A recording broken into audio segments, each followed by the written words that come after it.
Bonjour, bienvenue à l'Atelier du Meeple, mon nom est Martin et aujourd'hui, je vous parle de ma première partie de Endless Winter.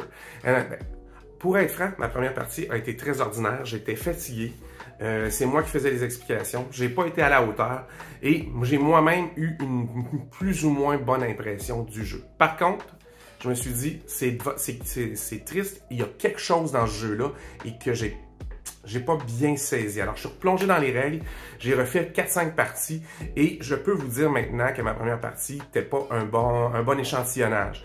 Alors, on regarde un peu qu'est-ce qui compose le jeu, puis je vous reviens avec mon analyse puis mes pensées finales sur le jeu.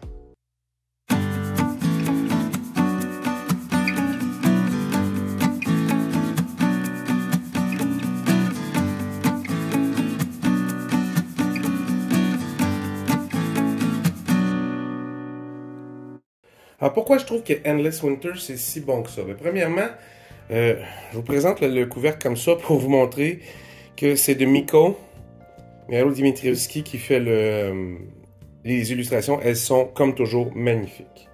Vous avez, dans ce jeu, chaque joueur a un plateau individuel comme ça. C'est très bien fait. Et vous avez un petit casing avec tout ce que vous avez besoin. Alors, vous avez une carte pour identifier votre cimetière. Vous aurez des personnages à jouer. Votre pioche va ce côté-là. Votre défausse ira ce côté-là. Les cartes que vous allez mettre en jeu vont venir en haut pour montrer aux autres joueurs ce que vous faites. Vous aurez des petits villages comme ça que vous pourrez débloquer au cours de la partie. La production est extrêmement belle. Vous avez 2 joueurs de base comme ça.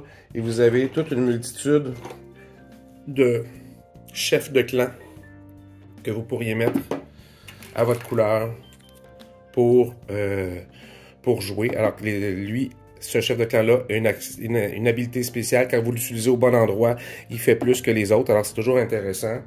Vous avez une piste de nourriture qui est ici. Comme ça. Et une autre piste d'outils qui est juste en dessous. Comme ça ici. Vous avez des espaces qui vont être pris par des tentes. Alors il y a un plateau à explorer. Vous pourrez construire des monolithes qui viennent ici tout le long. Et vous pourrez construire certaines pierres, acquérir certaines pierres pour venir débloquer des bonus et des points de fin de partie. Tout ça, c'est juste votre plateau personnel. C'est bien fait, la production est magnifique. C'est vraiment un plus, c'est facile à suivre. Alors, c'est un deck builder dans lequel vous allez jouer des cartes, vous les mettez en haut, vous placez, on va aller voir tantôt où on place nos petits meeples et notre petit personnage principal. Et tout ça se joue de façon très naturelle. C'est intimidant au départ peut-être, mais c'est loin d'être difficile. Une fois qu'on a bien compris l'iconographie, qui n'est pas très complexe, hein, malgré ce qu'on pense.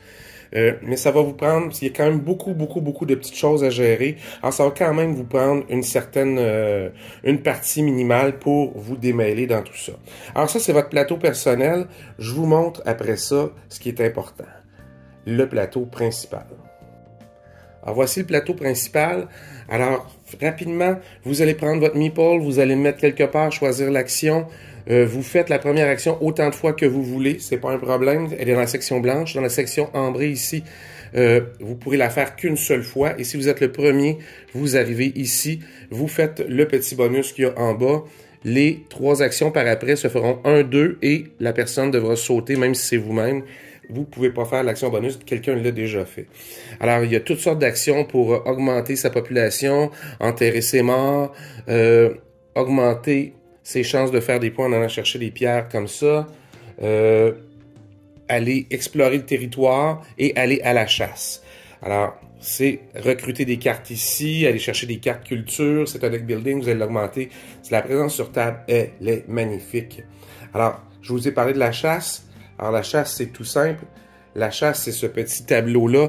Vous allez avoir des personnages à aller chercher. Alors, soit vous les collectionnez pour les points de fin de partie qu'il y a en bas ici, ou vous pouvez manger les animaux en les tapant comme ça, et ça vous donnerait la chance de poser une tente sur la map et de faire 4 nourritures.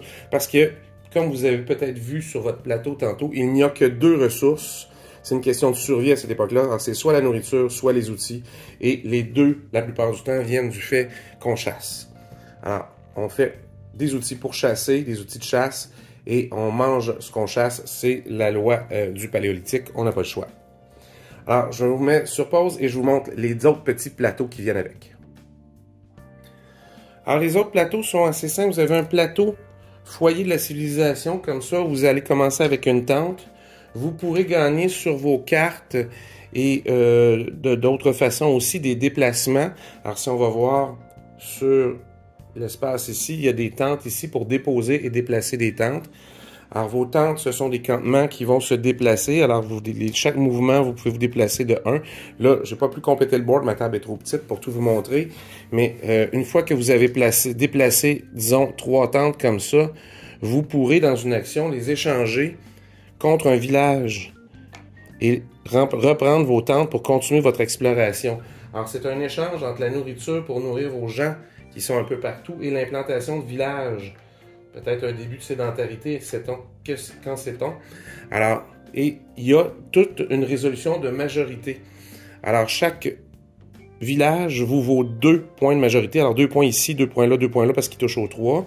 Si vous aviez une tente ici, ça vous donne 1. Alors, quand vous êtes majoritaire, il y a 4 tours et entre chaque tour, il y a des phases d'éclipse. Alors, comme une phase entre 2 tours. Et vous allez récolter, entre autres, les bonus qu'il y a ici. Alors, soit un outil à l'éclipse, 1 point et 2 nourritures. Et tout ça est compilé ici. Alors, vous allez reprendre à l'éclipse vos nourritures, vos outils, des points sur la traque tout le tour ici, si jamais vous avez besoin. Et on continue, une fois que les bonus ont été faits là, à l'éclipse, ben, si vous avez couvert certains endroits ici par des pierres, ben, ici, vous voyez à l'éclipse, pour chaque village qui va toucher à une zone blanche de glacier comme ça, ben, vous feriez 2 points. Alors, vous pouvez en mettre jusqu'à 3. Et à l'éclipse, vous allez faire tous les bonus que vous allez avoir dégagés. Alors, si vos monolithes sont pas tous mis, ils sont toujours en paquet de 2, mais pour la démonstration, je vous en mets comme ça.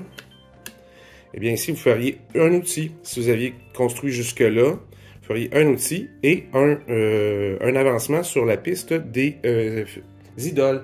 Et qu'est-ce que c'est que la piste des idoles? Ben, c'est la piste ici. Alors, très intéressante, cette piste. Vous pouvez monter soit à gauche, soit à droite sur la piste.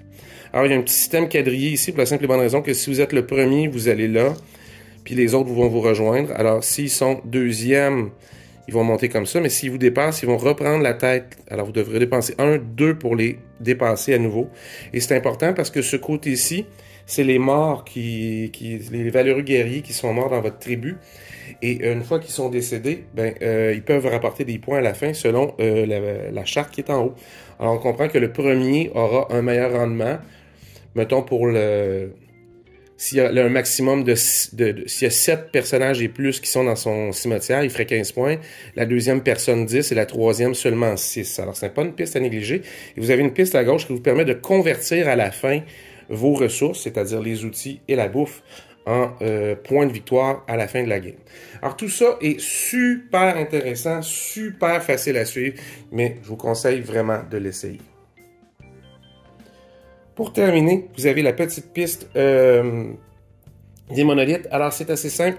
Les premiers sont gris, ils appartiennent à personne, mais à chaque fois quand vous pouvez poser un monolithe, vous le posez où vous voulez. Seuls les gris peuvent aller ici. Ça permet de débloquer votre piste plus rapidement. Alors, vous en mettez un et vous prenez le bonus tout de suite. Le bonus ici, c'est de remettre un monolithe. Alors, vous pourriez couvrir quelque chose qui est adjacent, donc 2 nourritures. Et après ça, bien, on peut construire adjacent à ça, dans n'importe quel sens, il n'y a pas de problème, en autant qu'il y a déjà un monolithe. Alors ça, c'est fait, c'est un bonus qui se prend immédiatement. Et si jamais vous aviez des bonus à prendre, il n'y a plus de bonus à prendre à votre goût, mais si vous aviez déjà placé des monolithes comme ça, vous pourriez les placer sur le dessus et tout d'un coup, ça vous donne des points. 1 point pour chaque tuile qui est en dessous, puis si c'est les vôtres, elles valent 2 points, mais pas celles du dessus. Alors, vous ferez 1, 2, 3, 4, 5, 6 points pour un placement comme ça sur le dessus. Alors, c'est quand même une source de points non négligeable. Une belle salade de points. Alors, ça fait quand même beaucoup de choses à voir, beaucoup de choses à traiter. C'est un jeu médium, mais un peu plus large. Il y a plus d'affaires à faire que les jeux de la gamme médium. C'est pas encore un Vital Lacerda non plus. Il faut s'entendre, c'est un jeu qui est quand même accessible. Toutes les personnes à qui je l'ai expliqué ont réussi à jouer. Puis après un tour, il y avait une bonne idée de ce qu'il fallait faire pour le prochain. Alors, c'est pas un jeu insurmontable, c'est juste qu'il y a plusieurs petites affaires à surveiller. C'est un excellent jeu. Un excellent jeu. J'ai adoré Endless Winter. Je suis un fan de Johnny Pack Quentin.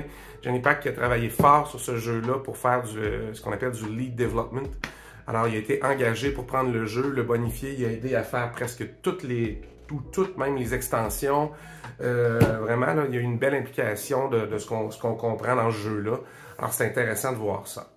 Alors, c'est la même compagnie qui va sortir, Fantasia Games, c'est la même compagnie qui va sortir l'année prochaine, Unconscious Minds, qui vient d'être sur Kickstarter.